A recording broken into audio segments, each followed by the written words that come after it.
Hey guys, my name is ChadChad. Alpha ChadChad to you. We haven't really checked in on the alphas in a while because in 2021, 2022, there would be a new one spouting the craziest takes you'd ever heard, like women don't have hobbies or you should tan your asshole. But now in 2025, that's just every Instagram reel. That's just every single Instagram reel that you ever see ever. It's kind of like pointing out a cow to your friends when you're driving through the city versus when you're driving through the country. They're not gonna be very surprised. This is a cow farm.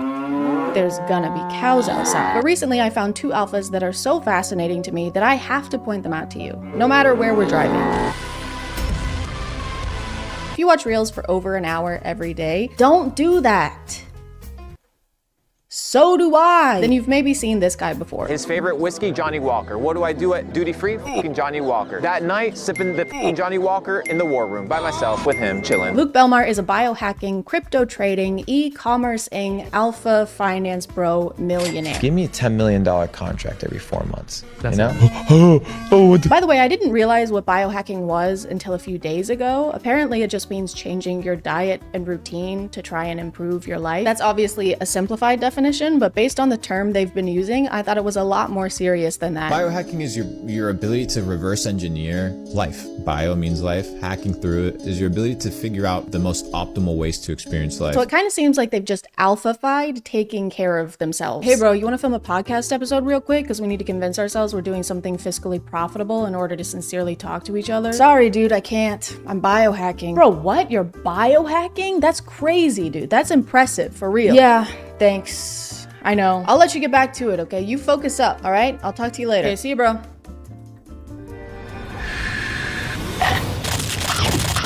This is actually one of the best apples I've ever fucking had. Luke posts a lot of clips of himself on various podcasts saying things I think are meant to be insightful, but usually make no sense. I think people need to start studying words. You look at a bank, right? What is a bank? Riverbank. Right. What does the river bank do? It controls the flow. The flow of what? The flow of the current, the currency. If it's controlling the currency, it's also controlling the what? The flow. The flow of what? The cash flow. He's always talking about his success and how much money he has, so he posts a lot of advice to people wanting to become more like him. Wealthy, cool, charismatic. Because Big grind. Those streams were very helpful. Because And a lot of his videos are him explaining how we can start making money just like him. So let's go ahead and dive in. That's foreshadowing for later in the video. It'll make sense later. We'll get to that.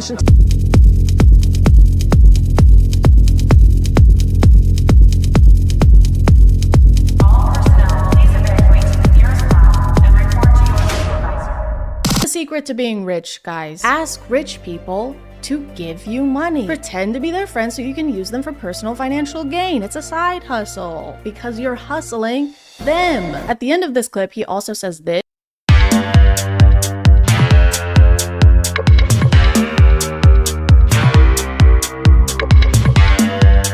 Somehow even worse advice. If you guys want to make money, literally just make money. Print it yourself in your garage. It's all about positioning yourself into prison. Don't worry though, this is not the only groundbreaking advice he has for making money. when was the last time you sat down with a blank piece of paper and just like brainstormed? Ever heard that? Yes, I'm pretty sure they have heard of that. He has so many people listening to him right now, they're hanging on every word he says. And he uses that opportunity to ask if they've ever heard of journaling. I got a problem at the top. Give me a fucking 100 solutions for that problem. Oh, I don't know what Chill the fuck out. What is going to happen? Relax, G. This isn't gonna help anyone become rich alpha bros, so I feel like he must have some kind of other motivation for trying to get them to use paper. Like maybe he secretly works at Dunder Mifflin. When's the last time you took a piece of paper and just appreciated it? When's the last time you ordered 80 boxes of 8x10 in ultra white, tipping your salesman 40%? Ever heard of it? Ever heard of that? Have you ever heard of that? Have you? And let's get back to the video. These haven't really been helpful so far, so let's watch this one, literally called Luke Belmar's Steps to Be Rich. This has got to be what we're looking for. 1. Go get spring water. Don't drink Dasani purified water. It's gonna fuck you up. Water is gonna fuck me up. 2. Once you have a little bit of money, start eating super clean, super organic.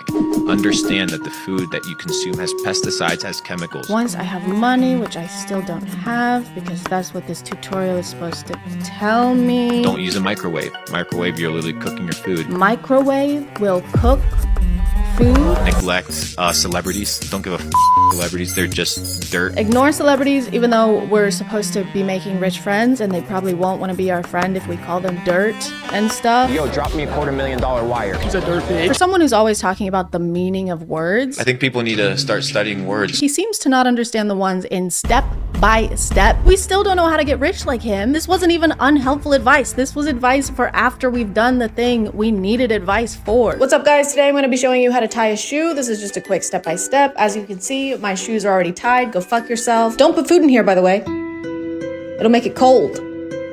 Be careful. Is that Chris Hemsworth? Oi, it's me, Chris Hemsworth. Get the fuck out of here, Chris. I'm gonna beat you up. You're gonna be so Thor tomorrow. I think one of the funniest things about Luke, though, is that he is completely obsessed with the Taint brothers. You know, the convicted human traffickers. You know, some of the worst people on the planet, some of the worst people alive right now. He talks about Andrew's brother Tristan so frequently and with so much excitement that it's like he's a freshman in high school, getting to hang out with the mean, popular seniors. Tristan Tate got us lit on Blue Label Johnny Walker, $250 cigars, $500 cigars, right? What an experience. So we're gonna go hang out with them today again. Dude, the guy did a 5-day fast. First thing how he breaks his fast, cigars and whiskey, and still outruns us. What a G, bro. Dude, this guy starved himself, spent $1,000 on consumable goods, and still trafficked women right after. That guy is sick, dude.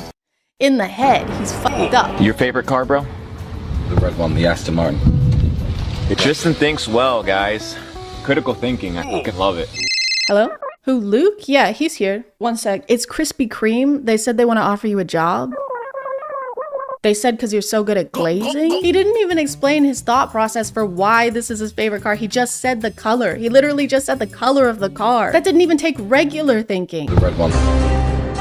Luke reacts to everything Tristan says like Tristan is paying him, which he might be. Yo, drop me a $250,000 wire. Tristan Tate, piece of dirt. Allegedly, most definitely, allegedly. 1000% for sure, no doubt in my mind, allegedly. It's like Luke is on payroll and he's trying to keep his job. I think we should move this filing cabinet over there. Yes, genius. That's why this guy's in charge, right? No, actually, I hate that spot. That's the worst spot in the building. And I've always thought that. I've always said that. I don't know, maybe we should move the filing cabinet to my butt?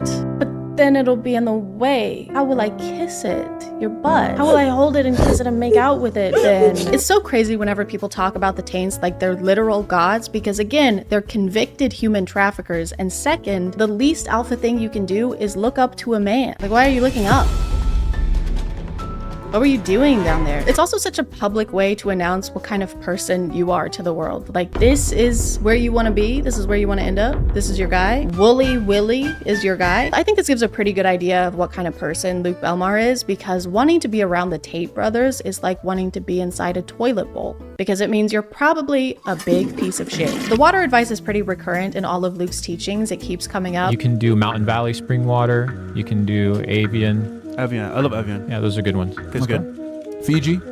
No. He refuses to drink any regular water. It has to be specifically approved brands of bottled water. And he tends to project this mindset onto others around him. Today I went to the dentist and she's like, can you rinse out your mouth? And I'm like, I'm not rinsing out my mouth with this tap water.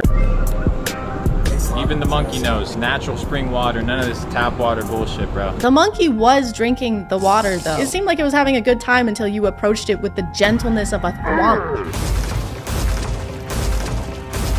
See, even monkeys know water is bad. I feel like once again he was inspired by the Taint brothers and Andrew always talking about bottles of water. I mean bottle of water. Bottles of water.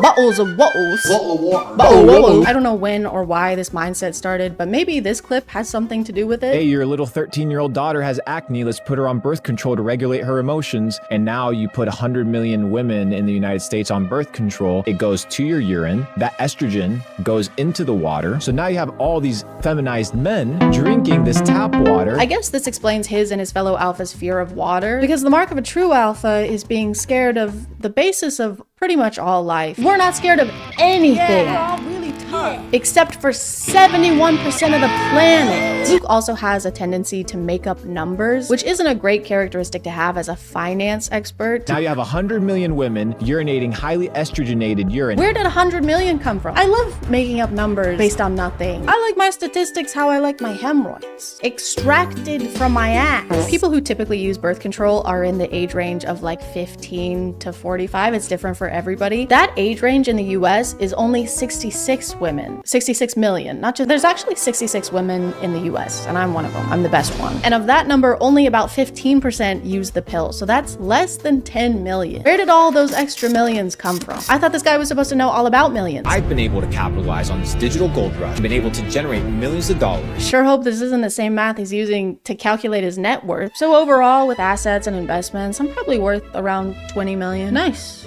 What about liquid? Where? It's actually totally fine that we haven't learned anything of value yet from these videos because Luke has an online course that he sells. Now I can tell you, as a matter of fact, that there's people your age making an absolute fucking killing online, whether it's through e-commerce, drop shipping, crypto. He has an online course that makes him most, if not all of his income. What? Bones, what is happening? Who could have seen this happening? Why didn't you warn us, Bones? It's technically not just courses he's selling. It's actually a club where you get exclusive opportunities to connect with fellow entrepreneurs, which is something you can do on Instagram. All you have to do is comment the words Capital Club and I'll send you a private link so that you can tune into this private event. Do you guys think it's private? Sorry guys, I just didn't catch if it was private or not. Could you guys let me know if it was private or not? Here are some examples of the exclusive connections you can make after giving Luke and his entourage up to $15,000. What do you guys do? Full-time trading. Full-time trading? Yeah. What markets? Forex and commodities. Where's my commodity? All right, there you go. Connect. All right, doesn't matter. Connect. Connect. Doesn't matter. Connect. Connect. You'll also receive priceless mentoring like this. Are you going to the gym every day? No, you're not. Are you sleeping well? No, you're not. I see eye bags under your eyes. So what you need to... Bro, look at me. Look at me. First of all. Good thing this is inspirational, right? Otherwise, it would just seem like he's making fun of this person's appearance. I see eye bags under your eyes. Do you work out? Don't answer. I know you don't. Do you wash your face? No. Your pores are like craters. What am I looking at? I can't tell if I'm looking at skin or the surface of the moon. Look at me. Look at me. Look at me. I slept with your mom. Okay? Now that we've mastered the financial aspect of alphafication, Give me a $10 million contract. let's move on to the physical one by learning from our next alpha, Ashton Hall. He can run very, very fast for undisclosed distances. He can dive into water. He can dive his face into water. Ashton Hall is a daily routine influencer who shows himself throughout the day as he gets ready to go places and then does things at those places.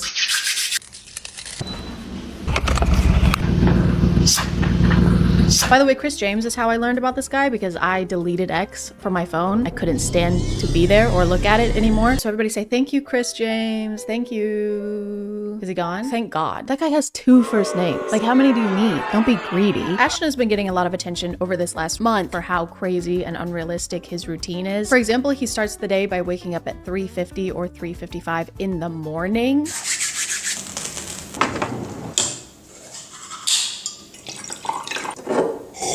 And there's really no reason to do that. The sun's not out, so you can't see anything. Businesses aren't open, so you can't go anywhere. The worms aren't even awake, so he can't even get one of those even. I'm a little biased though, because I hate early risers. I don't mean I hate rising early. I mean I hate people who rise early. The people that I know who wake up absurdly early in the morning only do it so they can tell me about it. Obviously, if your schedule demands it, that's different, but I hate when people act like waking up early is a productive achievement in and of itself. You're just waking up at a different time. That doesn't mean that it's a better time, especially if you're like Ashton Hall and went to bed at 7 p.m.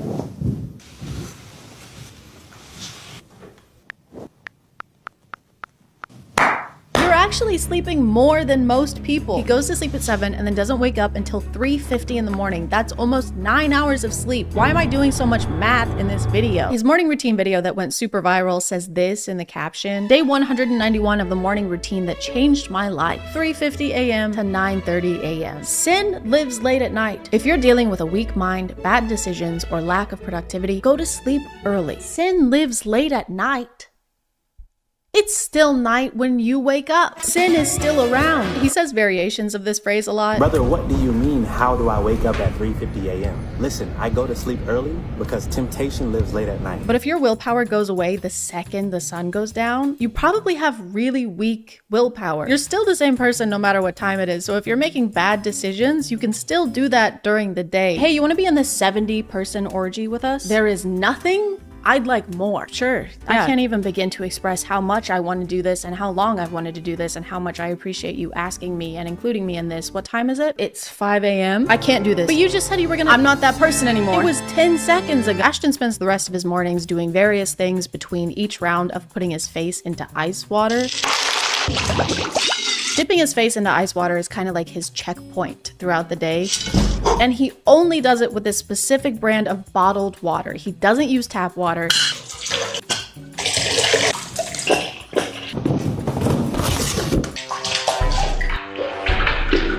He doesn't even use tap water to rinse his mouth after brushing his teeth.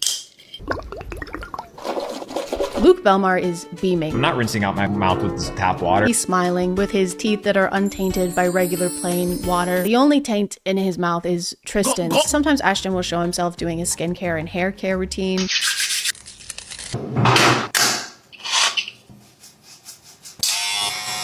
Hey, do you want it to grow or not? These two things just canceled each other out. I'm getting mixed signals. He just row gained and then row lost. He also uses Sensodyne toothpaste, and there's nothing wrong with that. I just feel like maybe his teeth would be less sensitive if he didn't constantly expose them to iced water. After Ashton is done waking up in the mornings, he usually goes onto his balcony to drink more water. My favorite part of this is when he squats after finishing his push-ups to drink more water, because the wind moves his pant legs around, but when I first saw it, I just thought his legs were shaking. Yep, just finished doing push-ups for 16 minutes straight. That is actually literally gonna make my legs hurt tomorrow. One of the weird things about Ashton's content is how his wife is included in it. Actually, it doesn't even feel right to use the word included because she's not included. It's just her hands. She doesn't have a name or a face. She's literally just a pair of hands. Usually when other people show up in his videos, they're actually shown.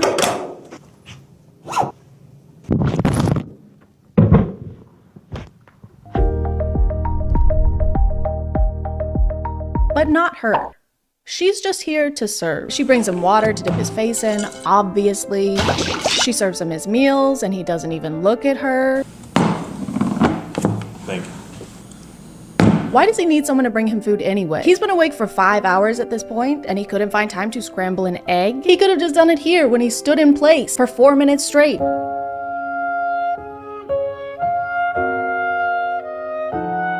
He could have just stood in front of an oven instead, or a stove. I mean, can you cook eggs in an oven? I don't know. My wife makes them for me. His wife's hands also pick up his messes. They clean up after him. She cuts up his bananas so he doesn't have to eat them the gay way. She even has to dress him sometimes.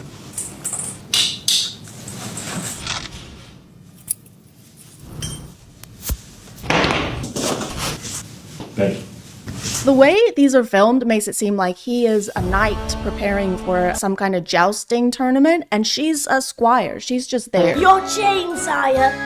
I am but a lowly street urchin, and it is my greatest honor to place this adornment upon your regal nape.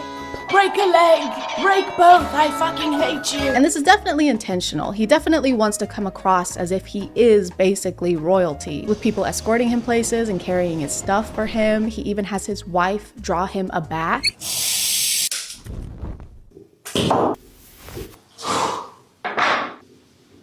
Thank you. And it works. He definitely comes across that way. He does seem like he's royalty because he's a little princess. Ashton is also a self-acclaimed fitness coach, so he shows us a lot of his workout routines. And I say self-acclaimed because literally anyone can say they're a fitness coach. You don't have to have any kind of certification to say that. You also don't need any kind of certification to have an app where you sell fitness courses for $20 a month or $90 a year. You can just do that. Fitness coach. Yeah, he's fitness coach into the back of his car. The production quality of his running videos is insane. They have 2 camera rigs set up in 2 different cars so they can drive on either side of him and film him running in super high def. They've got him in slow motion, he's covered in sweat by the end, and you would be too if you ran for less than 10 minutes. Less than 10 minutes. He doesn't even run for 10 minutes. He starts running at 7:27, and by 7:36, according to him, he's done running. He's done standing, too. He's in the air. He already did 4 minutes of that this morning. He doesn't need to do any more. He spent more time prepping and traveling to this location than he did running at this location. He could have just run down the stairs at his building instead of taking the elevator and saved himself like an hour and a half. Does that even count as a workout at that point? This is more like fleeing. He just briefly fled. He also tends to make a lot of noise during these intense runs. Wait, what's he saying? Guys, he's saying ice. Guys, he's scared of the ice water. That's why he's running away. His teeth can't take it anymore. Oh my god. The hands must be controlling him. They're making him do this. She's not serving him. She's serving torturous villain, baddie, bitch, pussy, slay, mother, The only reason guys like this are able to maintain these routines or waste time talking about what kind of bottled water is best Fiji? No. is because they're already rich. They didn't get rich because of these routines. They have these routines because they are rich. They have someone doing their chores for them. They have someone taking their car to get their oil changed. They don't do regular people stuff. They're bored. They've got to do something. Just make sure you're not comparing yourself and the things you're doing to these optimized alphas or anyone online who seems like they have a productively maximized routine. Because first of all, there's no such thing as a perfect routine. We have butt cheeks. It's not that serious. And second of all, they're easy to fake. Even I could fake the perfect routine if I just took everything I've learned from Ashton and Luke today and combined them. And I'm gonna do that. Right now.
I'm gonna call it there, guys. Thank you for subscribing, and if you are still here, thank you so much for watching. I appreciate you clicking on my video out of all the videos that are on here, and I'll see you next time. Okay, bye.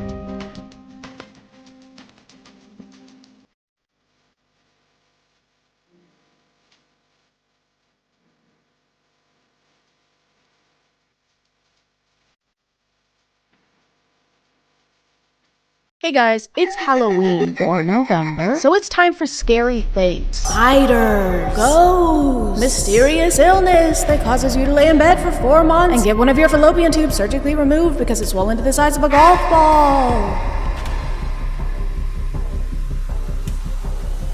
zombie clowns. One of my favorite parts of October or Halloween is getting to watch as many horror movies as possible because I love horror movies, whether they're good ones or awful ones, especially if they're awful ones. I also love horror games. One of the only ways I could fall asleep in college was by watching horror game playthroughs on YouTube. I don't know why, there's just something about it that relaxes me. It's serene. It's quiche scent. But I realized despite being a huge fan of horror games, I've never actually played one. It's always just kind of felt like something I should leave to the professionals, you know? Plus, I'm skilled. But today, that's gonna change. I'm gonna play scary games for the first time and I'm not gonna be scared at all. Because I'm gonna try and find the worst ones I can to make sure they're not too scary because I'm still very, very super scared. Oh, okay. I'm filming, so that means boy needs to get up into this chair. Stinky butt. Oh my god. Okay, first scary iPad game, we're gonna play Scary Teacher 3D. Spooky, spooky, spooky. I figured if I was looking for terrible, scary games, the best place to start would be the App Store. The story is about a genius girl and her worst high school teacher. The scary teacher has been threatening kids, giving physical punishment, and at times torturing kids. She can't do that. That's illegal. Now, this scary teacher has relocated as your neighbor, and you have decided to teach her a lesson by scaring her. I also figured it would be hard to actually get scared if I was holding an iPad. I can't possibly get jump scared while playing on the same device that babies wipe their slimy hands on while their parents drink IPAs at their local brewery. You know? No, I don't want your notifications. Notify this. You have to teach her lesson by setting up pranks in-house. Why is this kid kneeling over here like that? Find Mousetrap and place it on the table to torture Miss T. Oh, what a pleasant day it is. She seems nice, low-key. I don't know why we're doing this. Place Mousetrap on the table. Why? Did we do it? Today's the day I make the front cover of the paper. Why does she think she would be on the cover of the paper? For torturing kids? For her trial? Her public trial and execution? I hope. Ah! Oh. My hand! My hand! Yeah! Yeah, that's what you get! Unfortunately, playing games made mostly for children, while it meant they weren't too scary, meant having to deal with the fact that they're basically made to get kids to charge their mom's credit card a bunch of times on accident or on purpose. I don't know if your kid is a little shit or not. I don't know. Use key, hammer, or lockpick. I don't have a key or a hammer or a lockpick. I have to buy. I can't proceed unless I... The scariest thing about this game so far is the f***ing microtransactions. Now we have to ruin Miss T's dress to prevent her from going to her masquerade party. Yeah, that ought to teach her. That'll show her to literally physically torture children. What should I wear to the masquerade party? What should I wear to the masquerade party? Even though this game had its downfalls, at least it wasn't too scary. Like, at least it didn't scare me. Torture. She has a room just for torture. She has an electric chair. Oh my god. And then she has... I will hang you by your tail, you rat! So at least I wasn't scared. Scary Dancing Lady horror game. Horror game where scary dancing lady is dancing and is scary. Woohoo! No! Don't miss the chance to experience the spine-chilling dance of death firsthand. The horror mystery game that will send shivers down your spine. Okay, our spine is about to be super cold. I honestly wish I could say my spine was chilly during this game, but I didn't get to play it, really, at all. I can't do anything? What, I can't move? Quality training guaranteed? So the temperature of my spine was pretty average. Call me a Colleen Hoover book because of how uncool my spine is. You have been locked. And now we have to watch a fucking ad. King shot? Yeah, because it's definitely not king shit. The frequency of ads in this game was so crazy that I couldn't even walk 10 steps forward without interruption. Find the key. It is somewhere in the room. Conference coverage. I even tried playing in airplane mode and the game somehow transcended the need for an internet connection and just kept feeding me ads. Oh, okay, it's right there. Grab it. Oh, no, no, no. Back again. Hands off my raft and my pup. Are you fucking kidding me? I played the game for 10 seconds. I don't give a fuck about that puppy. I think what makes the ads so insulting is that they didn't even bother putting sound effects or music or voice acting in this game. At most, I got about 10 seconds of consecutive gameplay, and this is how that went.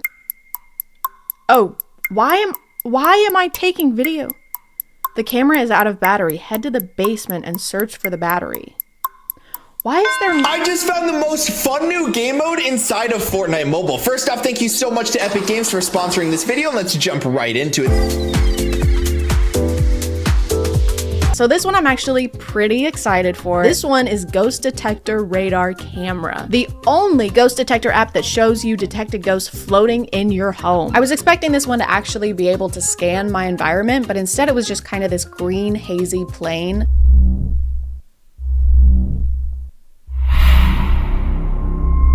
Hello? Ghost signal acquired. Where is he? Bro, let me talk to you. Signal lost. He just ghosted me. I was trying not to take it personally, but it really seemed like ghosts are either super standoffish or don't want to talk to me specifically, which is crazy because you're in my office. What do you mean you're living in my house and you want nothing to do with me? I thought you were a ghost, not my wife. What kind of entity are you? I am what you most desire. Their Mountain Dew voltage. Do you want to hurt me? I seek to inflame your passions, your lusts, your desires. Bro is hitting on me. Bro wants me. Scan terminated. Wait, where did he go? Where did the demon of passion go? No, we had something. Okay, let me see if I can find another one. Let me see if I have any demons inside of me. I could have just a minute ago. In here, maybe? They're not talking to me.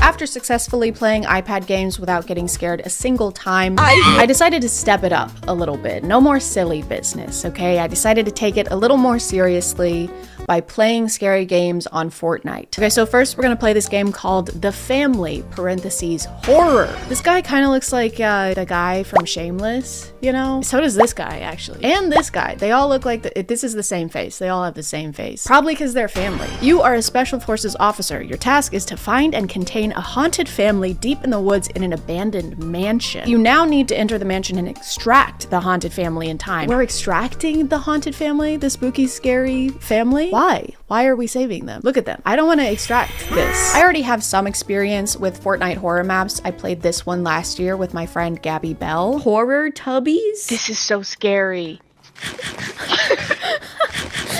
But there's a lot of security in playing with someone else and hearing your friend's voice in the spooky environment with you. It's kind of reassuring. So doing this by myself was less than fortuitous. Was kind of unfortunate.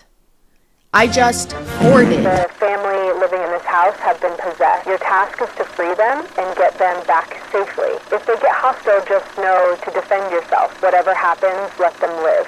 We need them for research. For research? I gotta find a way to get into the house. Oh, well, we couldn't possibly get in here. How are we supposed to get past this nightstand, bro? I guess we're not allowed to harm the nightstand either. The plot of this game was pretty confusing, mostly because it's trying to be Resident Evil 7. There's even the same scene where you wake up sitting at the dining room table with the family surrounding you. Oh, no. Why is he headbutting us like that? There's also a member of the family who's clearly just supposed to be Zoe Baker, and her only role in the game is to knock on the door constantly. Who is knocking? Well, someone get the door. Ew! I can help you. You just gotta let me back in. She is holding us captive. Come to the garage. And her unintentional role was to jump scare the shit out of me when my teammates triggered her cutscenes without me. I'm not going. Hey, I can actually help you. You just gotta let me back in. In true Resident Evil 7 fashion, the main spooky thing in the game is the guy roaming the hallway. The voice acting is amazing. Wait, what's happening? Oh, guys, he's right there. What are we doing? No, no, bro. No, no, he saw me. No. And then at some point, all of these things join together and create the most confusing, overstimulating gameplay imaginable.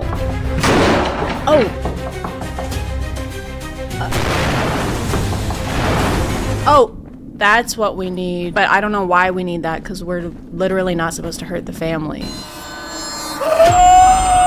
Yes, we have the gun for our non-violent mission. But despite all of this, we ended up doing what we set out to do, which was to save this poor, tormented family and get them out of that house safe and alive. Because, and I can't stress this enough, we need them alive for research. Why are we shooting him? They told us not to shoot. They told us not to shoot him, bro. We're supposed to be non-violent. So he's fine, right? Like, he's okay. This one is called Darkness, parentheses, horror. You visit your deceased grandfather's apartment to retrieve your family's photo album. However, it seems you're not alone. Bugs or questions? Questions, please. Why would I choose bugs? Bugs? No, thank you. A lot of this game was just stumbling around in the dark until something jumps out at you, which I guess given the name makes sense, so I'm not really allowed to complain about that. I should have seen that coming, or not seen that coming. What time is it? Why did we come in the dead of night to get a photo album? What's happening? Why is... Turn on power.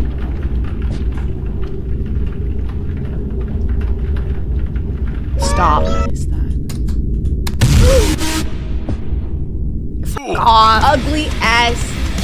Oh, look at how we're running. Why do they insist on nerfing our run? I don't like how their usernames aren't popping up above their head, because then when I look at this guy, he just looks like he belongs in this game. It's just a jump scare. The plot is also pretty lacking, because what do you mean we're at our deceased grandfather's apartment looking for a photo album, but we haven't actually seen a photo album or been given any hints on how to find said photo album? Is there a photo album? Does the album even exist? Is our grandpa even dead? Well, clearly he doesn't want to be bothered right now, so maybe we should come back at a normal hour for the photo album. Whiny, ugly ass. Oh, we literally never find the photo album. We just end up walking around in the basement with some scary barefoot mannequins.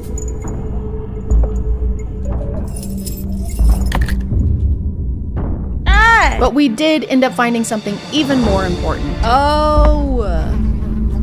Guys, I found the bugs. God, bugs. We should really tell someone about this. Michael Jackson Horror 3. I don't know, guys. I don't know how to intro this one. It just is, okay? And sometimes things just is. Even if you don't know how to explain why something is, that doesn't mean that it isn't, or that it doesn't. Because it does. It's just a squirrel. That's a squirrel too. Well, looks like I'm locked inside.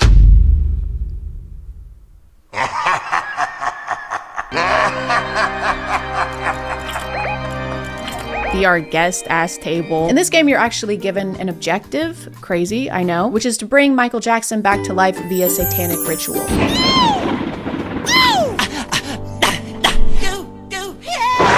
And in order to do that, I have to run upstairs and then downstairs.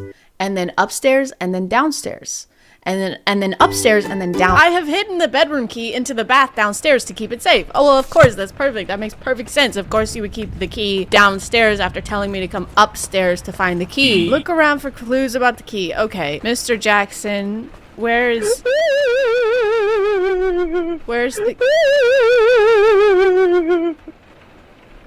the key? But all of the running back and forth on fetch quests is worth it. The work is important and worth it and has to be done. Find a lighter to light up the candles. Bitch, they're already lit! Take these ones right here and then light the other ones with those. Oh my god. Cursed book. Better pick this up! The worst part of the scary Fortnite games was that after every jump scare, you get awarded XP. Sure hope no one's in here. You are! I think I ripped an incision. It's like a quiet taunting from the game. It's very inflammatory to me. I bet you thought I was gonna put the E sound effect right there when I said me, but I didn't. I wouldn't. because that would be very annoying of me. One of the scariest parts of this one was how the house had coffins scattered everywhere. I'm being brave. I'm being a brave.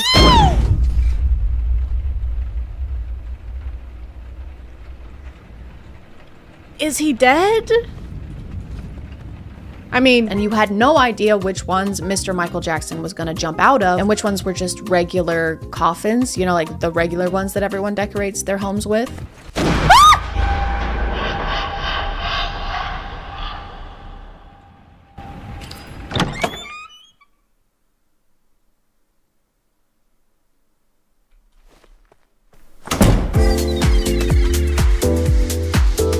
After messing around with these silly little games, it was finally time. I had played iPad games, I had played Fortnite games, and I hadn't been scared once. So I was finally ready for the real stuff. I wanted the scariest experience I could possibly have, so I figured what's more scary and immersive than feeling like you're actually in the game? And then I figured, what if I got a VR headset? And then I figured, what if I used a VR headset for the first time with no previous experience on a computer that can barely run a VR game and gave myself like a day to figure it all out?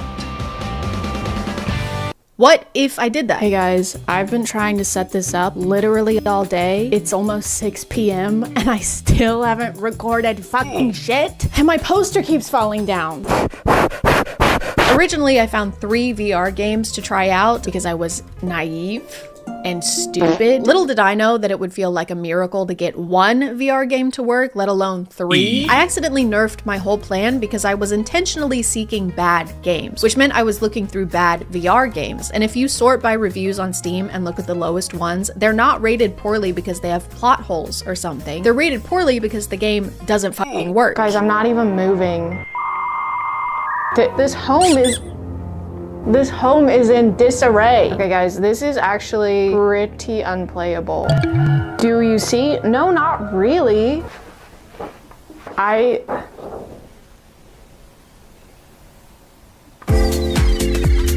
The next game I played was called The Eerie Inn, and we start out somewhere in the middle of the desert with our friend Jen, or maybe my name is Jen, I can't remember. And at first it seems like something happened to cause us to be here walking on the side of the road, like we're tired, we're complaining about walking for so long. I'm gonna collapse if we don't find somewhere to rest soon. We've been walking for the last several hours. But when this guy pulls up in his truck, Jen, or not Jen, reveals that we're actually doing this on purpose. We're big hiking fans.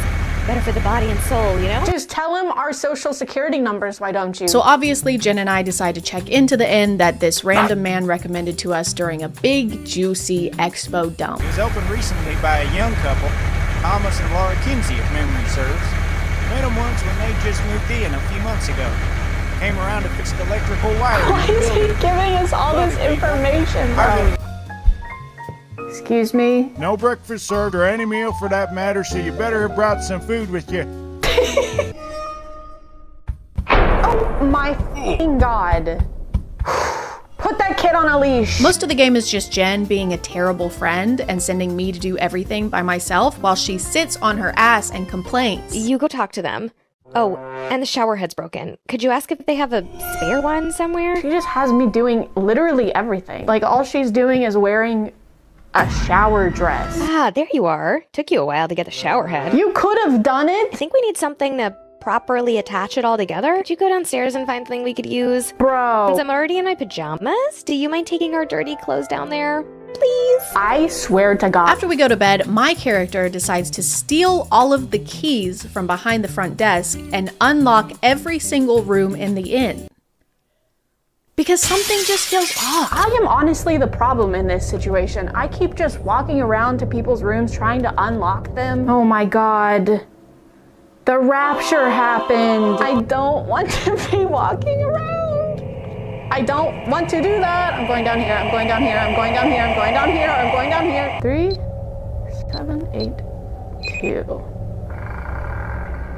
What the hell are you doing? Oh my god, Jesus Christ. Put some shoes on. The morning after I snoop through the entire inn, Jen wakes me up like this. For a second I thought you were never gonna wake up. Are you ready for a little hiking trip? I'm ready for you to fuck the hell off. Also that we can go on our little hiking trip, which is just us walking next to the road again. I think the Kinseys are hiding something. Oh my god, this guy is coming The back. ghost of the boy still haunts the house. I've seen it. At first I thought I was hallucinating, but now I am sure Very slowly. Yeah, we're huge hiking fans. We just love seeing all the sights.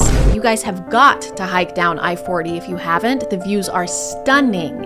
The same guy who recommended the inn to us pulls up in his truck again, and he's like, "What are you ladies doing out here all alone?" Everything okay there? Which the first time he did that, I was like, okay, sir, that's weird. You're being weird. But this time, he kind of has a point. What are we doing out here, actually? But he lets us know that he's met the owners of the inn before, and our stories just aren't adding up. Thomas Kinsey, white dude, average height, skinny man with a lot of attitude. Guys, I met Mr. Kinsey. He's an African American. He definitely ain't no skinny man. After this astonishing revelation, we go back to the inn. We choose to go back to the haunted inn with the mean people who are not who they say they are. You better have brought some food with you. So honestly, whatever happens next is kind of on us. Okay, she's still got the dogs out, so she's fine. Can you see that I'm shaking? My hands are literally shaking, look. I hate having to open so many... Stop. What the fuck? Why does everyone have a shower dress except for me? Okay, I'm brave, and I can do it. This is just a game. By the way, this isn't real. Shower dresses are fake. Oh, fuck off. Fuck off.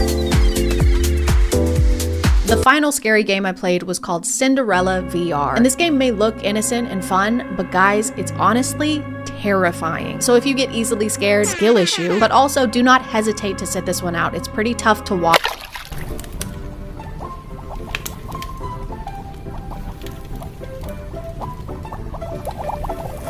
This dinner is terrible.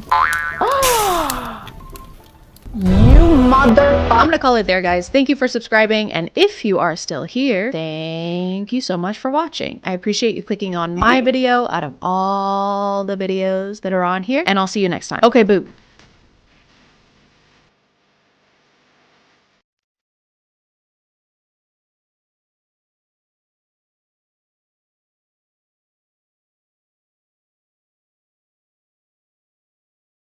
I got a new mic. It's wearing a sock. But the good thing about it is that I can move wherever I want and you can still hear me. See? Look, you can even talk to this guy. She forgets to put on deodorant. She smells like and I don't even have a nose. It makes me sick. Never mind, don't talk to that guy. A twin job. Great. My name is ChadChad. Not really. And today we're gonna talk about sauce. Small sauce, big sauce, blue sauce, pink sauce. You can eat it in the car, or you can eat it in the ER. Chances are you've heard of the infamous pink sauce on TikTok, and if you haven't, what's it like? Outside, are there still trees? I remember those. Pink sauce blew up a few months ago, figuratively and then literally. And yes, I said months. ChadChad being late to a topic? That doesn't sound like me. You're thinking of bad ChadChad. Hey, what's up? My arch nemesis.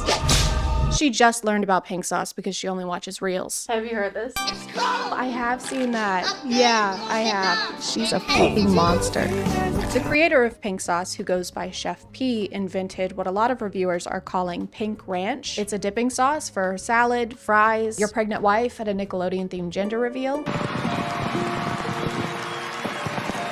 I think the main appeal was just the novelty of it. Dipping sauces aren't usually pink, and so when they are, we're curious. It's kind of like those ketchups from the early 2000s that were like purple and blue. It's still ketchup, but now your poop looks like it belongs in the Blob Opera. The initial recipe for pink sauce had pitaya or dragon fruit, garlic, raw honey, lemon juice, oil, and milk. And a little known fact about milk is that it goes bad. The shelf life for milk is barely. You have to shoot milk from the udder straight into a fridge, otherwise it sours mid-squirt, like a 3 a.m. Tinder hookup. Some people's orders showed up like this, with the bottles popping open and dripping all over. Yes! It don't even say pink sauce on this bitch. Oh my, it's gone. There's nothing else in here. Like, it's gone. The pink sauce Cause y'all cancel. waited this long for nothing. This is, no ma'am, we're not trying this. It stinks like throw up.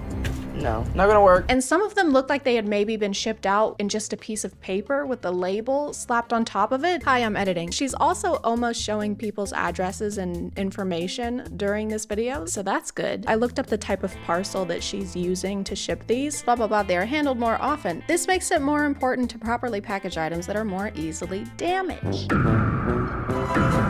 Just because the sauce is bubblegum pink doesn't mean you can ship it like chewing gum. This is how it feels to chew 5 gum. This is a wet envelope? Stimulate your senses. Is that honey mustard? Stimulate your senses. No thanks. Come on, stimulate yourself. Right here? Yes. But pink sauce is not the only example of people selling questionable food on TikTok. A more recent one came from an account called Pickle Me Everything, another TikTok creator making and selling products right from her kitchen counter. Bloody Mary pickles from Pickle Me Everything. Oh my gosh. Look how juicy. You've never tried pickles like these. And like the name implies, she pickled everything. Bell peppers, cauliflower, grapes, botulism, mangoes, your mom. They started getting reviewed by bigger accounts, which of course led to orders piling up, allegedly over 10,000 of them. I am a huge onion fan, okay? Love, love, love them. I never thought onions could get any better than they already are. That's a good spice. I like that though. But then pickling things went sour. With all the orders going out, people started to notice that the canned lids were popping. Sorry, in a bad way. As someone who cans for a hobby, let me show you one quick and simple way to find out if something you receive is safe to eat or not. This is some jam I made over the summer. If something is not properly sealed, you will hear this noise. This is obviously open, I've been using it. This is sealed. No movement. Some orders would show up leaking in the box, or if you were really lucky, they showed up in a plastic bag. I love pepperoncinis. I'm gonna empty it in here. Mocha is still fighting with the trash can. Would you like an improperly sealed can or a condom full of mixed veggies? Both will kill you, and both of them glow in the dark. So to address the leaking and people's concerns that the jars seem to not be sealed, she went on TikTok to clear the air. If it comes minor leaking, it is hand sealed, not pressure cooked, no can, nothing involved. Alright, so this person is selling pickled vegetables off of TikTok, off of their Etsy shop, and not only is she clearly not canning them correctly, but pickled and canned foods are actually not even allowed under cottage law in California. Don't worry guys, if your jar is leaking, it's because something is terribly wrong. Enjoy your pickles. They will be your last. If you actually Google which foods can host botulism, canned goods are first on the list, specifically canned veggies. So now she was in a pickle. Food experts on TikTok started calling her out, you know, to try and keep people from getting violently ill. There's possible food safety concerns like botulism or E. coli. I'm seeing comments of pregnant people buying this stuff. You guys, don't consume this stuff. It's not worth it. But like a responsible business owner, she blocked everyone with criticism and continued taking orders. All orders are being starting to process on Monday when I show you guys all the proof, the facts. Unfortunately, she is blocking and deleting comments from anybody telling her that it's not legal. Initially, she tried to deny everything by claiming that she had all the licenses she needed. I have the food license, I have the can license. Guys, just give me some time to put everything together as a video and show you guys all the proof and all the facts. But then a couple days later, she posted a TikTok video claiming that she didn't know anything about needing all these licenses. I'm so sorry for all of this. It just happened so fast. I want to thank Food Science Babe for bringing awareness to teach me things that I didn't know about this food canning license, about a lot of things. Which it's fine to not be an expert on FDA regulations or how to properly make canned goods. Unless you plan on making canned goods. I'm working on getting all the license, the permits, whatever it is that I need to get done to get this properly done. Why are you working on getting the permit or the licenses after you've already sold the jars? You've already done the thing that they're trying to prevent by making you get a license. Can I get your license and registration, please? This probably isn't a big deal, but I don't have those. That's illegal. How was I supposed to know? Single internet search. Come on, who am I hurting by not having a license? That guy. He was already like that. I'm one person with all the hate, all the messages, but just please consider being a little bit nicer. It does hurt people. Do you know what hurts more than getting angry comments on the internet?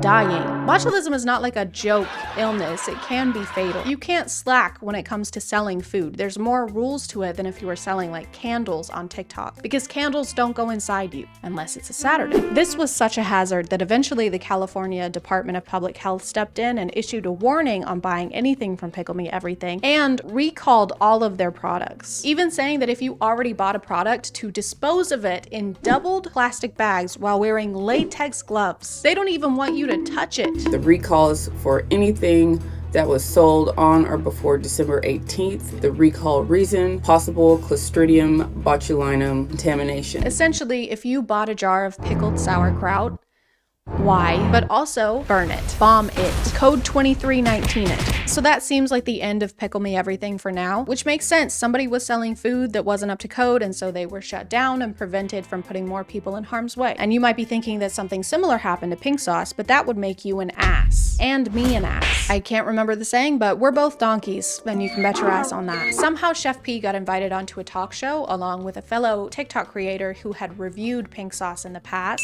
When I went to go open it, something is not right. The smell that's coming out of this bottle, something is wrong. It's rotten. Alex had sent a sample of her sauce to be tested at a lab after concerns that her bottle had gone bad during shipping, because milk tends to do that, and she found loose glitter inside the sauce. There is a piece of glitter inside the bottle. Pretty reasonable. If my dipping sauce seemed like it had been made in a bovine strip club, I would also have some concerns. Like, how many bras do they wear? And do they take debit? But for some reason during this whole interview, the talk show host and the live audience are all on Chef P's side. Okay, but why would I contact someone who's fabricating something on the internet? But nothing was fabricated. To be honest, you're not special. You're not special. Okay?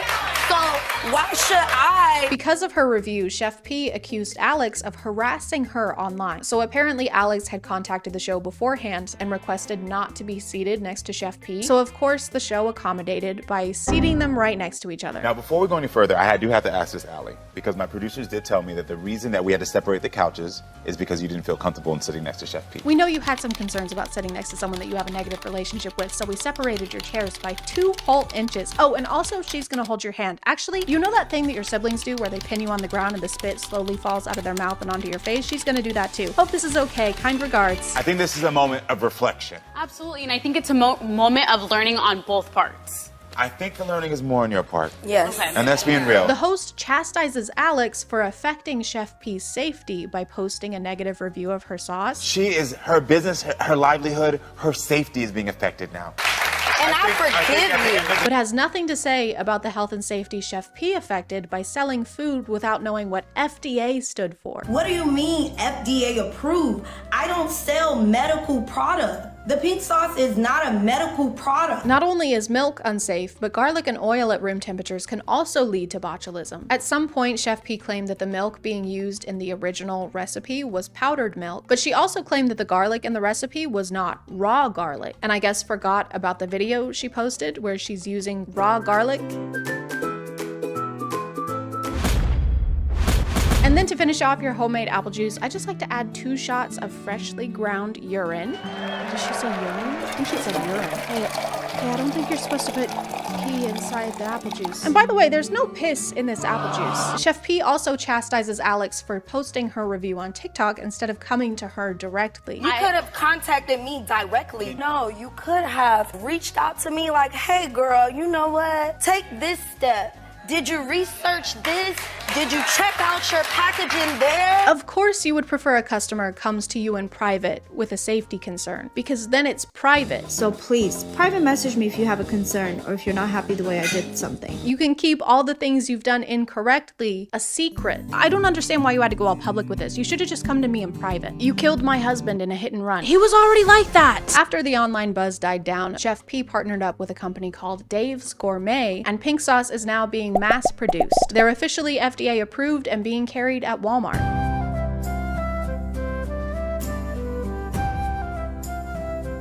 Some of them aren't even pink. Some of them are beige. This is beige sauce. This sauce just told me it collects postage stamps. I rest my case. But I guess not all Walmarts carry it because I ended up having to order mine online.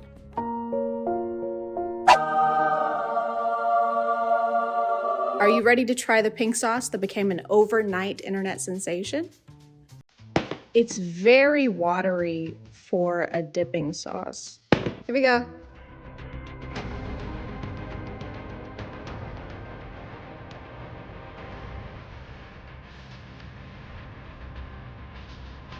I think the only reason people are gonna buy this is because they want it to be bad, and it's not. It tastes okay. Sweet and tangy. There's not really any sweet. It's just tangy. But my favorite part of pink sauce is that it tastes like ranch. It even has ranch flavor listed in the ingredients, which is kind of like Coke listing Pepsi as an ingredient. But you know what they say, if it looks like ranch, it smells like ranch, tastes like ranch, it's made of ranch, it's pink sauce. I'm gonna put it in my mouth.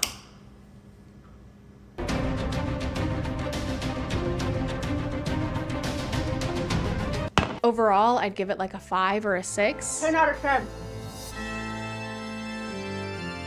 Did you hear the queen died? Unfortunately, since Pickle Me Everything's products were recalled, I wasn't able to get my hands on those, so I decided to take my pickle into my own hands. Hey guys, today we're gonna be making some pickles with Pickle Me Pink. That's the name of my company. It's official, look it up. But hold on, safety first. Absolutely 100% safety first. But wait, don't forget to customize your gloves because it's really important that your personality shines through no matter how many safety precautions you're taking. So take the time, take care of yourself, just add a little pizzazz. There you go. Just added some more finishing touches and there we go. We're all set. This is standard workspace, but it's a little hot today, so I'm gonna take it into this room. This is another workspace, and then you're just gonna add some, that's a pickle. This is another pickle. This is a pickle.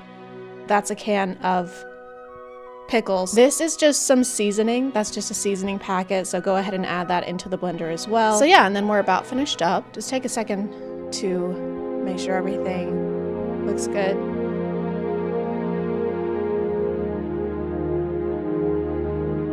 So then you're just gonna add your liquid, but you don't wanna use the sink water. You wanna use this water. It just has more flavor.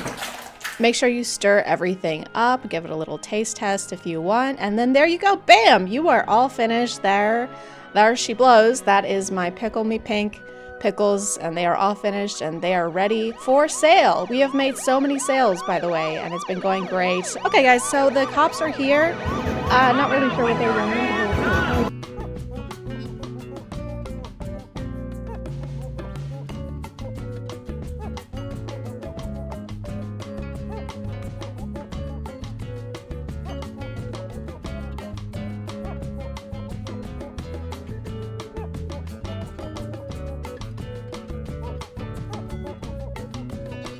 Hey guys, my name is Disney Channel and you're watching ChadChad.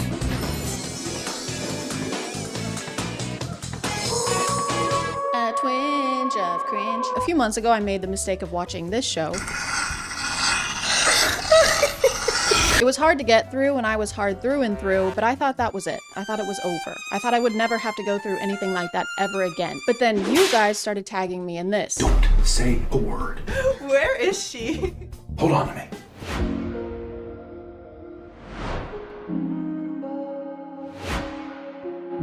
And that made me realize I haven't winced from cringe lately. I've been feeling a little too happy, and that's a problem we need to fix. So let's make like a van and go. I have some predictions. There probably is gonna be some kind of bond like there was in My Forbidden Alpha where they're like intertwined somehow. There's something magical drawing them together. They have some kind of string that's connecting them on a fate basis. There's gonna be two guys who are both attracted to the main character and they're gonna get in a fight, but probably just like one punch and then everything will be fine. It's probably gonna end with a wedding. I hope not, because I think he's a professor and she's a student again, and that's really weird. Is he a wolf or is he just a professor? That's another prediction, is werewolves. Is he a wolf professor? A wolfessor? I guess we gotta find out. Green screen maybe? Originally, I was just gonna have this video be my initial reaction, but after a few scenes, I noticed that this show makes no sense. You know, you really are a troublemaker. So I'm here to explain. Starting out, we meet our main character, Chloe. Chloe is a normal, average girl who is also a human. Did I mention that she's human? Because she is. She's definitely a human. An important thing to note about Chloe is that basically everyone hates her and is super mean to her, and also that she's human. The first scene is Chloe's mom drugging her and trying to sell her to some guy for money. Just mother-daughter things. I just can't believe my mom tried to sell me for money. How did I not guess My parents sold me for money. How did I not guess that? That should have been top of the list, man. What is this, amateur hour? I can't believe my mom sold me for money to One Direction. This sucks. I hate this. While she's running away, we meet our love interest, Adrian. Adrian is very sexy and does very sexy things like stand in the doorway and be on the phone. We learn immediately that he is a werewolf. Not only that, but he is the alpha of a pack I can't currently remember the name of. Probably Luna or Omega or Ligma. Chloe runs to Adrian while trying to escape and while being obviously distressed, so he tries to calm her down by grabbing her by the shoulders and going, calm down, relax, relax. Calm down. You don't know what's going on. I always feel very safe when someone is holding my arms back and not letting me get up when I'm trying to get up. It's very safe. Very comforting. She also bites his hand and he has the epiphany that they're fated mates. That or he just really likes it. No way. He was way too excited about that. No way. You just bit me? That's so sick. Can you do it again? The next day, her mom reveals that she's dating Adrian's father, Lucius, which means that they're gonna be step-siblings? Adrian is going to be your stepbrother. What? What are you doing? He's a professor and her stepbrother? Mento is shocked. The show makes very sure we remember they're going to be step-siblings by constantly saying it out loud even when the situation doesn't need it. I'm not interested in some step-sibling thing. Listen, future stepbrother. I'm sure she will like her brother. You don't want to be my brother. Adrian is your stepbrother. Hey guys, just a quick reminder that these two are basically going to be related, so just keep that in mind while you watch them tongue each other, okay? Her and her mom never talk about what happened the night before, ever again, by the way. They never acknowledge the fact that she drugged her daughter and tried to sell her to someone. They just never mention it. Thanks to the bite on his wrist, Chloe remembers that he's the guy who saved her last night, and he says this. Listen, I didn't see anything.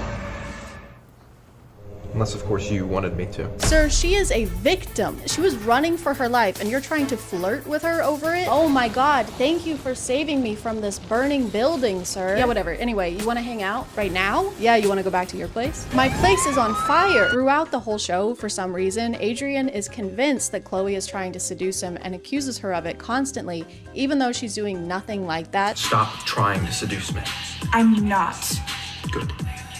My guy, she was drugged. She was on drugs. Her mom drugged her. The guy already sucks. He's already the worst. And I do not care about him at all. He also refers to their connection as if she would have any idea what he's talking about. Listen up.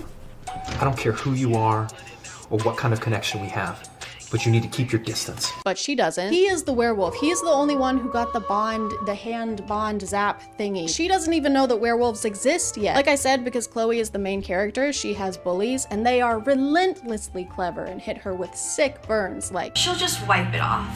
Frickin' maniac. Frickin' maniac. You're a frickin' maniac. But then we realize not only is Adrian an alpha, a werewolf, and her brother, but he's also her professor.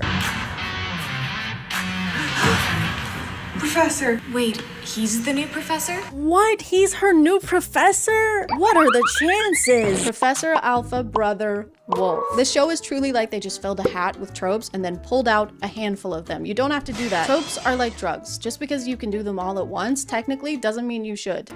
Here. It's for my mom. Take it back.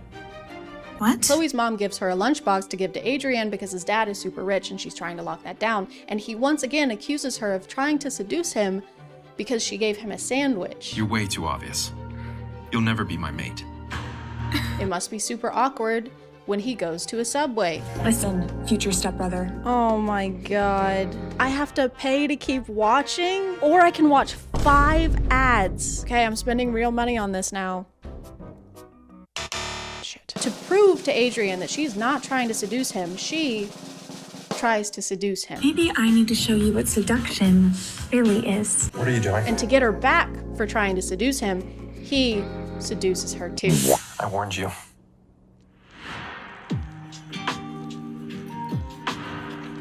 Ew. Good girl. Now it's my turn. After this, we get the iconic scene where the bullies switch the bathroom signs to try and frame Chloe as being a slut for being in the boys' bathroom. Very slutty thing to do. Bathrooms are very slutty. What are you doing? Pooping in there? Okay. Whore. This happens to be the men's room. No, it's the women's room. Hold on to me. Don't do it. Don't do it, Chloe. Stop! This is where it starts to feel like the script was written by AI because Adrian says the same line at least 3 times. Is there a reason you're in the men's dressing room? Is there a reason you and your friends want to watch me shower? Would you like to explain why you and your friends are in the men's shower? And then the bully shakes her fist and says, "We will see Chloe." We will see Chloe. Which I think is supposed to be a threat, but it just comes across as a weird way of saying see you later. I will catch you on the flip side. We will see you after a while, crocodile. Back home with the family, they have a normal, natural conversation. I never thought Adrian could be Chloe's professor. I heard he stole all the girls' hearts. Chloe is so adorable. Thanks, Uncle Lucius. They're gonna be family. You can tell that they're rich because their spaghetti is in a really small pile, very organized little pile. That means you have a lot of money. And they have an olive on the top of the little pile. That means you're even more rich. Chloe lifts up her leg under the table for an undisclosed reason, and then Adrian grabs it and won't let go.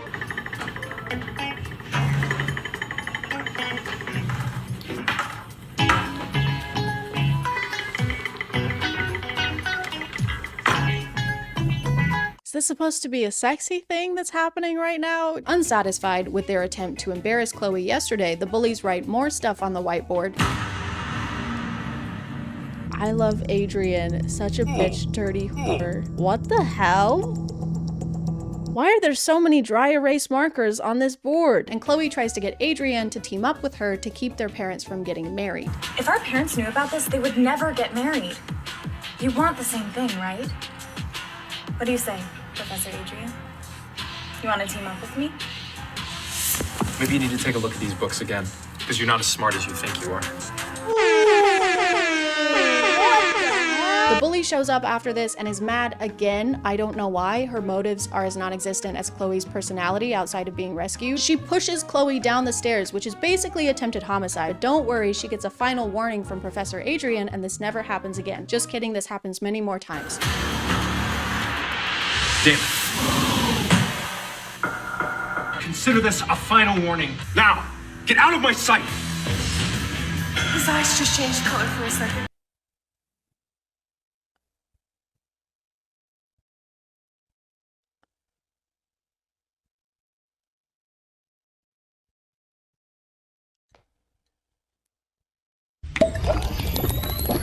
After this, Professor Adrian carries her home because her foot is messed up, and then they start making out on the couch so that their parents will see and realize that it would be inappropriate for them to get married. Except their parents are not there and can't see them, so they're actually just making out in private. Okay, they're kissing. They're making out. No, you're the one giving up. Why does he talk like that? No, you're the one giving up. This is where Adrian starts to act up a bit more. He'll ask her questions about being a mate or talk about how she's his mate. Do you know what being a mate means? What? Ew, what? You have your rules, and I have mine. I want my mate to be elegant and loyal. Got it? But they still have never talked about the fact that he's a werewolf or that they have some kind of magical bond. So from Chloe's POV, he's just talking like a very friendly British man. He keeps accusing her of trying to seduce him or manipulate him somehow, and she's just existing, really. Adrian, this is too fast. Stop manipulating me. He's kind of the worst person to ever exist. I kind of hate him with my entire being. It gets to the point that he is genuinely being a horrible person to her. Sorry, a horrible werewolf to her. Professor, I'm so sorry to bother you, but the water heater in my room is broken and the water is freezing. You can't come in, Chloe. She didn't ask to come in, you fuck. I don't know what kind of game you're trying to play, but I'm not having it. She's just asking you to fix the shower. Sometimes the conversations are so awkward and make such little sense that it's like each person is having a completely separate conversation that we just can't hear. It's like the script was a Mad Libs book. I just got a little bit scared. I didn't mean to worry you. Adrian is your stepbrother. That's not funny. Anyway, get up. Anyway, get up. This was definitely written by AI. Even the AI is done with this story. The bullies up their game and hire people to attack Chloe while she's alone at school, and they do, verbally and physically. You're so beautiful. Okay. Jesus, why are they roasting her? Yeah, we're here to kill you, but first, we're gonna roast the shit out of you. Who sent you? This is a crime! I'm glad she clarified that this is illegal to the people doing the illegal act. If you haven't tried that in real life, you should, because that actually deters the crime from happening. But thanks to their bond, Adrian knows something is amiss and swoops in to save her again. What the hell? Which one of you do you want me to start with first? The one who looked at her, or the ones that put hands on her?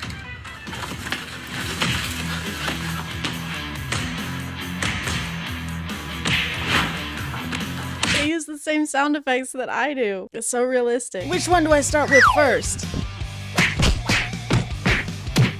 He has this sweet habit of calling Chloe a troublemaker or getting mad at her anytime something bad happens. Do you think just because of our bond that I'll always be here to save you? Okay, she just got attacked and he is screaming in her face. He's angry with her because she got attacked by 2 men. How is any of this her fault? These are contract killers. She's being targeted. She is a victim. Someone needs to help her. It's okay to cry.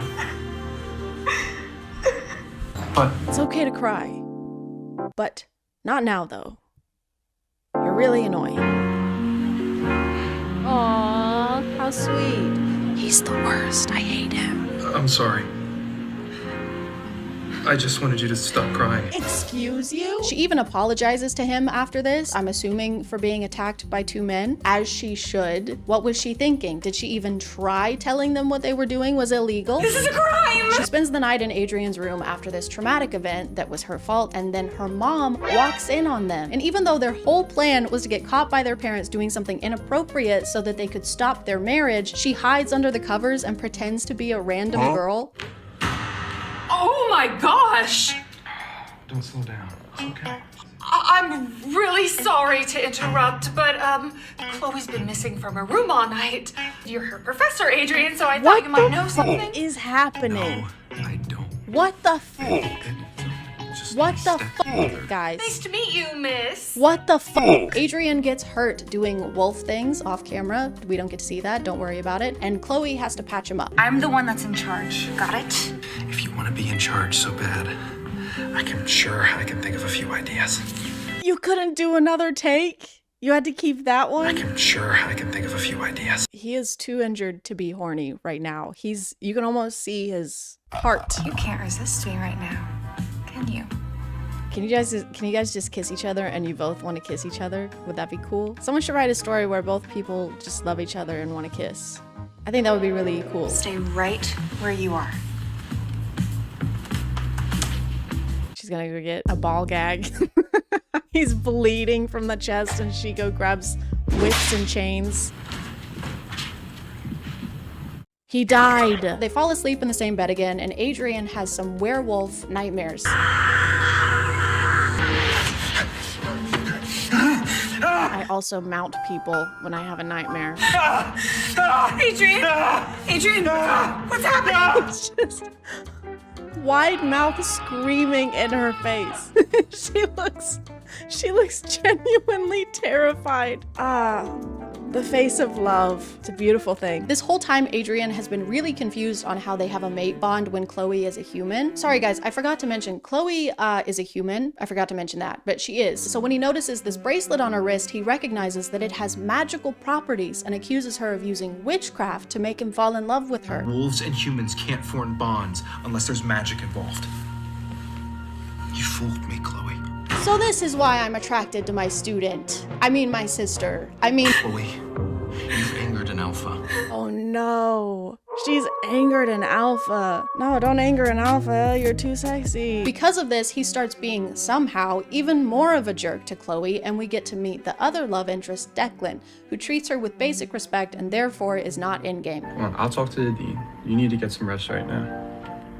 Let's go. Declan is so nice. Why are we supposed to like the other guy? I hope she ends up with Declan. The bullies attack Chloe again. Can we maybe get a restraining order? A school transfer? This isn't light bullying. They hired people with knives to attack her. Why is no one taking this seriously? How was school, honey? It was okay. There was only one attempt on my life. That's great, hun. Go do your homework. Adrian can sense she's in danger, but because of the bracelet, he doesn't care anymore. I won't be fooled anymore. But the last time this happened, she was getting attacked by 2 guys. Oh, he still knows she's about to get attacked. He just doesn't care anymore because she had that bracelet or whatever. So now if she gets attacked by somebody, he doesn't care anymore. Don't naive. Professor Adrian wants nothing more than to see you in pain. I warned you! He still came. Thank God. I'm sorry I'm late. I thought it was another trick. Why do they put their jackets on them like they're outside in the rain? When something traumatic happens, they just put their jacket on them for no reason. You thought that I lied to you, so you were going to let her hurt me. He was. Chloe, that's not true. I would never let anyone. He was gonna do that. They only kiss when she's crying. They only kiss when she's distraught. Very healthy relationship. Chloe's mom announces that she is pregnant, and Chloe tries to explain to her why she can't marry Adrian's dad because they've been kissing on the mouth a lot. I'm telling you right now, you cannot get married. Why? There's so many slaps in this show. For some reason, Adrian tells her mom that Chloe has been flirting with him. I don't know why. They don't show this happening, and they don't explain clearly why he would do this. What, you told her that I was just some horrible slut? That's not the point, Chloe. That's not the point, Chloe. I mean, you are. But that's not the point. Despite their efforts, their parents do get married, and we find out that Chloe's best friend, the only person at school not actively trying to kill her, is a witch dedicated to protecting her. What's wrong? Tell me. Even though I don't understand, my witch instincts tell me that you're the person that I'm meant to protect for life. She's a witch. What? And that the bracelet she gave her was actually a protection spell. Except what was it protecting her from, Mia? Not from being drugged, not from bullies, not from men with knives. You might want to find a new profession. This is not very B.O.B. of you. You do not got the magic in you. Come on. This is smarter than that. Yeah. This is a situation where it would be appropriate to offer your jacket. Do you see how she has goosebumps on her arms? I actually ran into your mother today. You're at her mother's wedding. She was in a pretty good mood, actually. But she just got married. Will you come with me as, what are you doing, Declan? Oh my God, fuck off, Adrian. Okay, I've spent $40 watching this show now. $40. 50 minutes probably. For $40. That's more than it would cost for me to go see a movie in theaters and buy a large popcorn in the Dune bucket. Unfortunately, there is a scene where Chloe is in heat. The writers seem to think that being in heat means you just get really sweaty and generally feel warm. I'm just so hot. It's really uncomfortable. What? You're a human. You don't go into heat. I'm going crazy for Adrian. And Adrian tries to help by explaining that it's just a wolf thing. But she's a human, right? If she's a human and this is a wolf thing, then how is this perfectly normal? Did you guys just forget the entire conflict of your show midway through? It's a wolf thing. It's perfectly normal.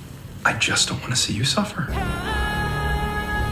Chloe starts dating Declan to try and make Adrian jealous, and it works because he is the worst. You're shy. You should bring him back here sometime. Lucius and I won't mind. Maybe next time.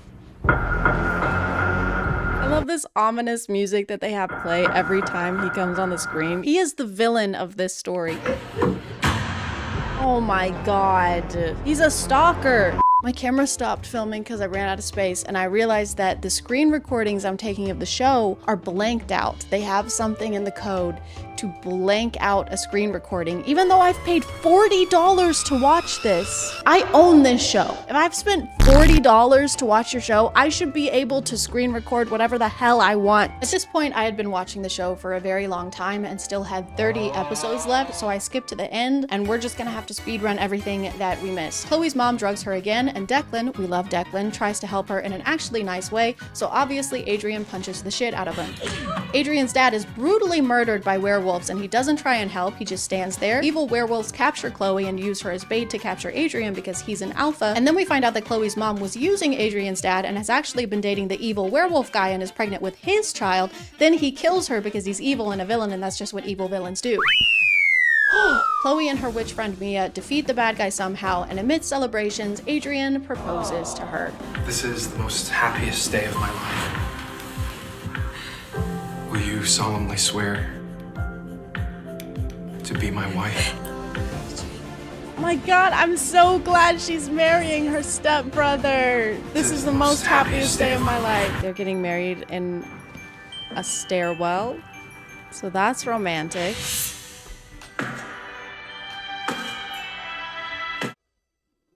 Who the hell is that? Chloe's long-lost father shows up at the wedding and turns out he's an alpha? Wait, so Chloe's not a human? Who could have foreseen this? That's Alpha James. My goodness. Our future Luna is his daughter? So she's not a human? I am indeed the Alpha. Frostfang's pack. I abandoned the pack. I betrayed the pack. Oh my god, what is this guy yapping about? Just hurry up. And the reason Chloe didn't know any of this about herself is because her dad put a spell on her to make her forget her werewolfness. Subtitle just says spell, like a command. Okay. E-L. You're the best thing that's ever happened to me, my Alpha. And then they all lived happily ever alpha. I found the TikTok account of one of the actors. She seems really sweet, but this was apparently filmed over the course of 8 days. I got some questions about Forbidden Desire Alpha's Love. It was filmed in January, beginning of January. It was shot over 8 days total. My parts were shot over 2 days. So I guess that explains why they didn't have time for second takes. It was also filmed in January of this year, so it didn't take long for them to edit this either. Are Chloe and Professor Adrian together in real life? No, they're not. They both have long-term partners. They just have really good chemistry because they're good actors.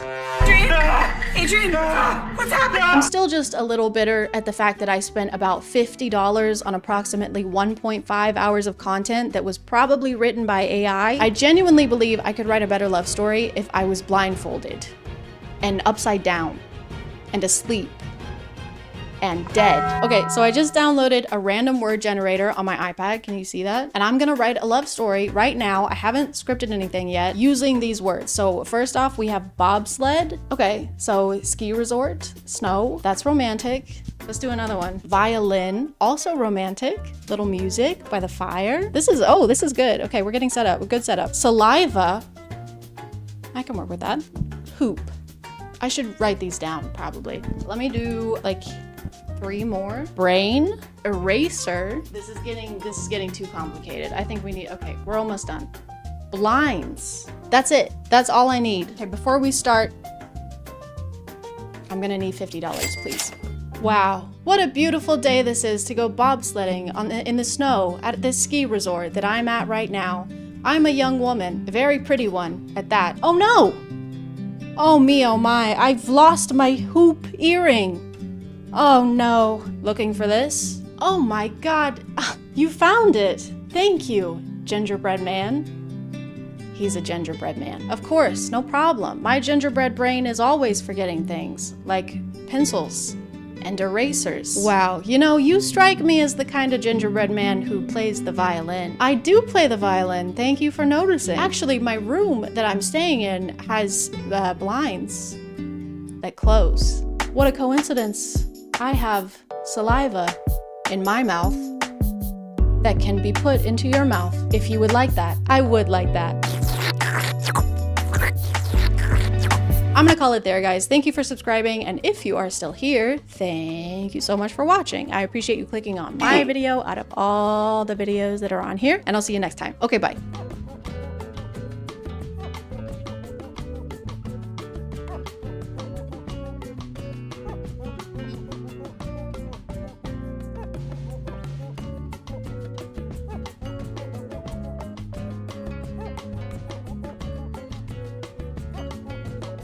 Hey guys, and welcome back to A Queen Job. Please put down the hammer and the pialistic tiles. Please, for the love of God, I'm begging you.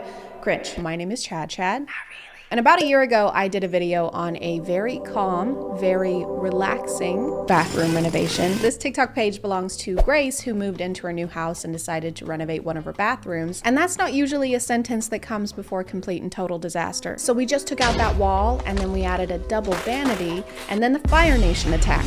Thank you, love you, bye. Just off the top of my head, I think that at the end of my video from last year, Grace's bathroom was starting to look better. I haven't rewatched it because I have this thing where if I see myself in anything older than 2 months, I will delete it while crying and never put myself in front of the camera ever again, especially when I looked like Fuzzbert from Trolls. So at first she did a DIY to do this kind of speckle design on the countertop in the bathroom, and it looked really good. But then for some reason she painted over the entire countertop with green paint, including the sinks. Green sinks. That's what I remember mainly is green sinks, and it looked bad, so they kept adding more and more layers of green paint until it had more bubbles than your stomach after eating pink sauce. One of the other things I remember is how they used a stencil to try and put a design on the tile, but instead of using a roller, they used these small paintbrushes, like the ones you would use to make an actual painting, like the Starry Night. But this wasn't Van Gogh approved. We should have Van stopped. Van Gogh?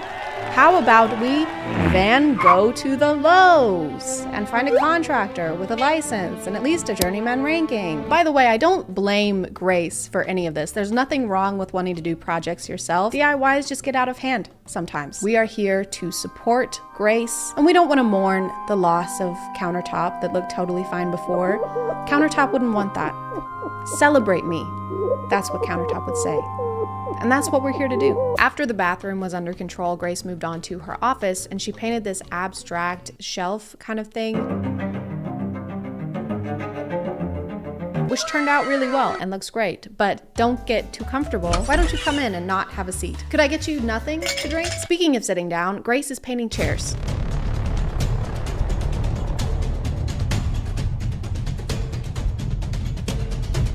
So it looks kind of rough when she starts, like it went to a tanning salon and asked for Trisha Paytas circa 2009. But she did use leather paint that's made specifically for this, so it ends up looking really good. That's not the issue I have. The issue comes when she paints the under part of the chair, the under chairage. Oh my God, guys, look away. There's under chair in this. I am appalled and very, very aroused. So we know that the orange paint was made specifically for leather, but I don't think that this paint was made specifically for chair legs. That looks like a jar of queso. And you can't just use queso instead of paint. Queso is way more expensive. And can I get lettuce and then just some extra queso? Sure, that'll be 50 cents. No, sorry, I need 5 gallons. I'm repainting the nursery. That'll be $17,000. Is that okay? Give me a couple gallons of salsa too. Painting another room. No, I just really love salsa. Obviously, I'm painting another f***ing room. Of course you are. Sorry, Jesus Christ.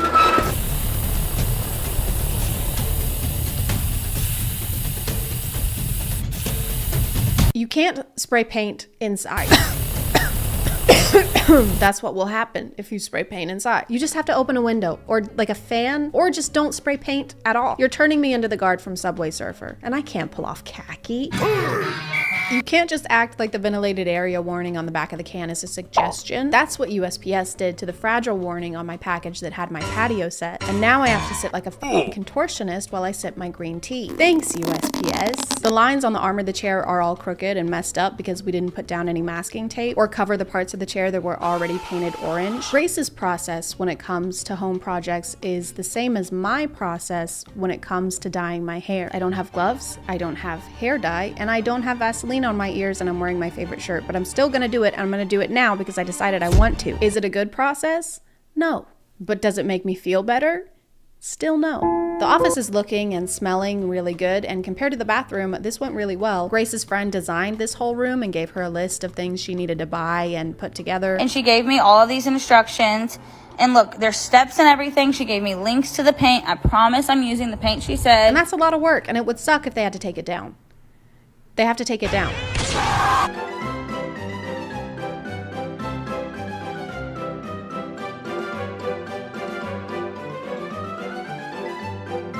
Does this mean that you always knew a roommate was going to be moving into this room?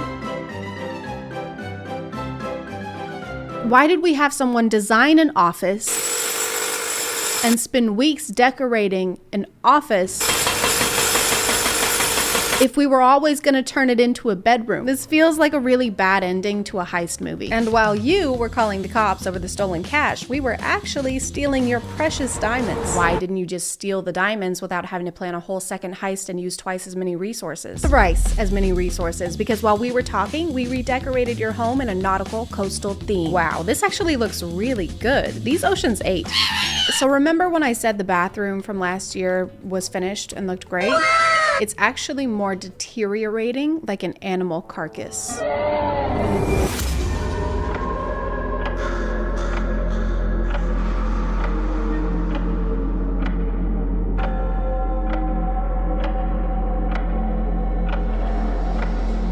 There's paint coming off of places it should be, and then somehow also paint in places it shouldn't be. And the floor looks like someone left it out in the sun for too long.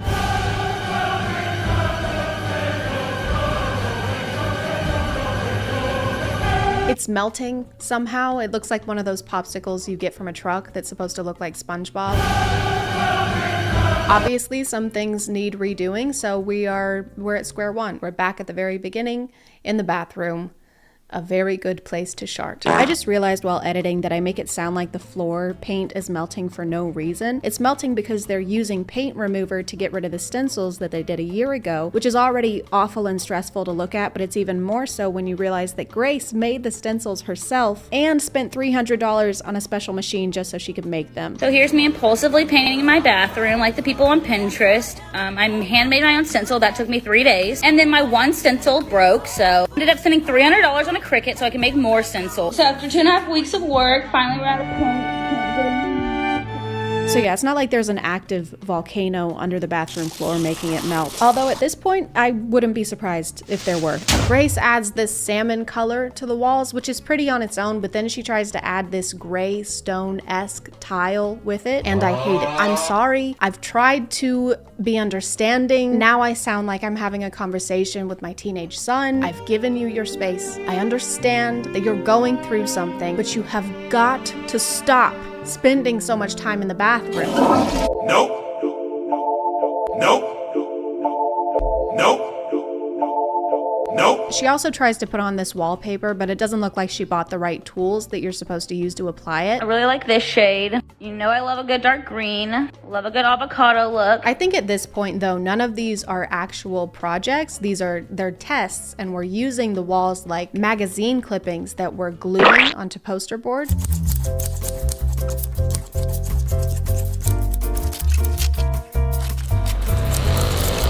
Why make a Pinterest board when you can make the whole bathroom your inspo? That way there's more risk involved. It's a lot more Pinteresting. The cabinets in the bathroom that were painted and repainted at least twice last year are being repainted again, and this time we're doing blue.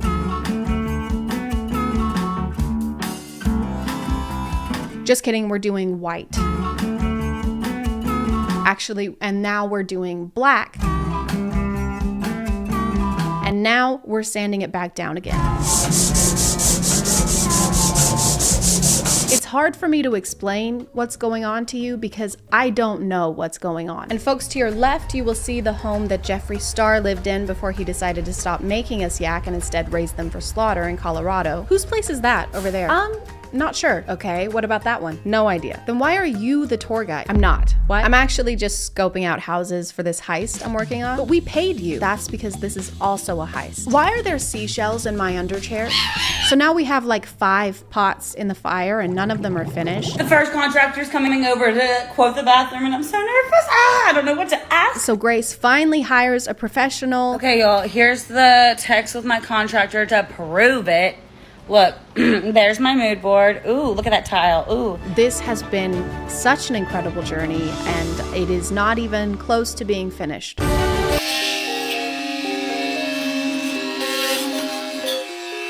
Grace does all the demolition herself, which means tearing down and undoing all the work that we just witnessed.